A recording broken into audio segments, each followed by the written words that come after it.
এই হলো আজকের আমার ব্রাইড, সেকেন্ড ব্রাইড। যেটাতে আমাকে মানাবে, ভালো লাগবে, তুমি সেরকমই করে দেবো, পুরোটা তোমার। আমার যেটা পছন্দ, যেমন পছন্দ ওরকম। ঠিক আছে, দেখাই যাক ফাইনাল লুক কখন কমপ্লিট করব। আস্তে আস্তে করো, তো কোনো তাড়া নেই, আস্তে আস্তে করো। যে আসবে, যদি গিফট দেওয়ারই হয়, আসবে এখানে গিফট দেবে, দিয়ে চলে যাবে।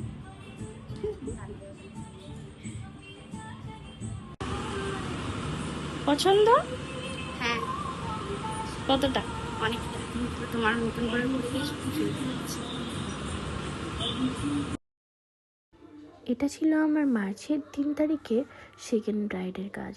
তোমাদের এই কাজটা কেমন লাগলো অবশ্যই জানিও। ব্রাইডের তো খুবই ভালো লেগেছে। ব্রাইড তো পুরোপুরি আমার উপরেই ছেড়ে দিয়েছিল, তাই নিজের মনের মতন করে ব্রাইডকে সাজিয়ে দিয়েছি। তোমাদের কেমন লাগলো অবশ্যই জানিও। আর তোমরা যারা যারা নিজেদের স্পেশাল ডেতে আমাকে বুকিং করতে চাইছো, তারা আমার কন্ট্যাক্ট নম্বরে কল করে অথবা হোয়াটসঅ্যাপ করে বুকিং করতে পারো। আর দেখা হচ্ছে নেক্সট ভিডিওতে। ততক্ষণের জন্য টাটা। আর ভালো লাগলে একটা লাইক কমেন্ট করে দিও।